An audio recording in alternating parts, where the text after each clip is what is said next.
Just outside Paris, in the heart of France, lies a symbol of absolute power, royal ambition, and breathtaking beauty. This is Versailles.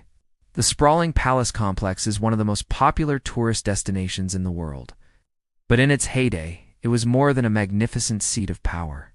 It was once the center of the world's most dazzling court. Its story is one of humble beginnings, of a small hunting lodge that grew into a gilded marvel, a monument to monarchy that redefined the very idea of royal grandeur. It all began with the simple desire of Louis XIII to escape the drudgery of Paris and hunt in the vast forest of Versailles. In 1631, he began construction of a modest country retreat. But this quiet getaway would soon be transformed beyond the wildest dreams of its creator. For it was here that Louis XIV, the so-called Sun King, would make his home. He expanded the palace built by his father, making it the grandest seat of power in Europe. Under his rule, Versailles became synonymous with luxury, excess, and absolute control. No other monarch had such a vast and opulent court. At its height, an astonishing 10,000 nobles, courtiers, and servants crowded into the palace.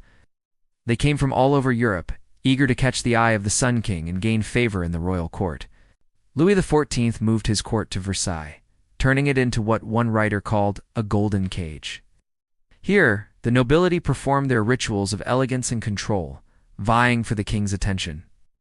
Every gesture, every conversation, every room was a stage for power.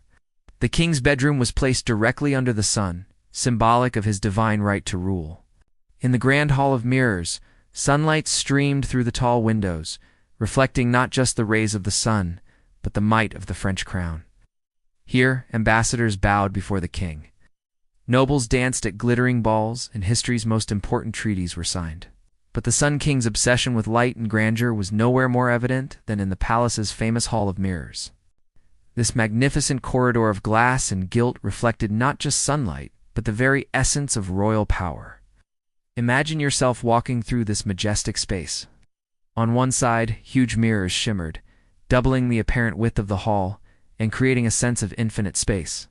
Behind them, the walls were adorned with paintings depicting scenes from Greek and Roman mythology, stories of gods and heroes, meant to inspire awe and elevate the Sun King to near divinity.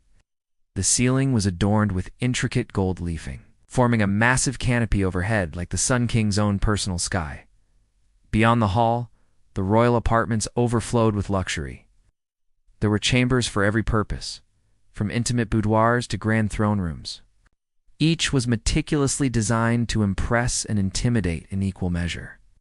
Outside, the gardens stretched for miles, a living painting of geometry and precision. Designed by the brilliant landscape architect André Lenotre, they were a testament to the king's dominion over nature itself. Versailles was more than just a palace. It was a statement. It proclaimed the power and glory of the French monarchy to the entire world. For centuries, it stood as a symbol of absolute rule, a monument to the Sun King's ambition and legacy.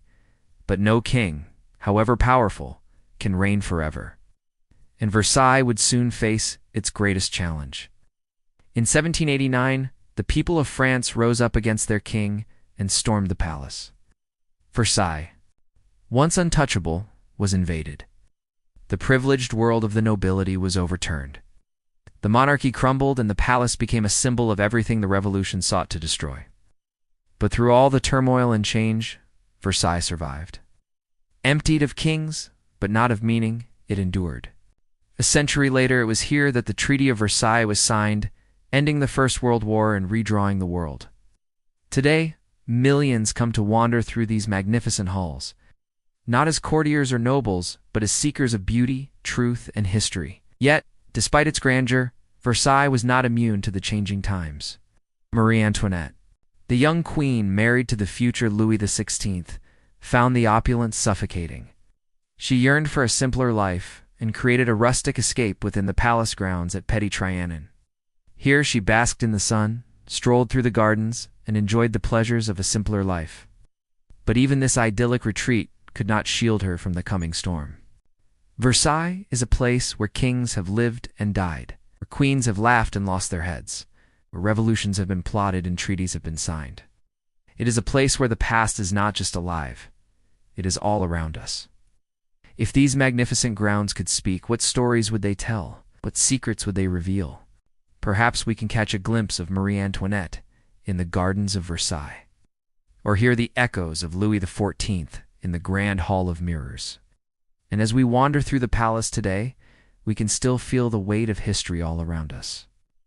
Versailles is not just a palace, it is a dream. It's built in stone, ruled by the sun, shaken by revolution, and kept alive by wonder.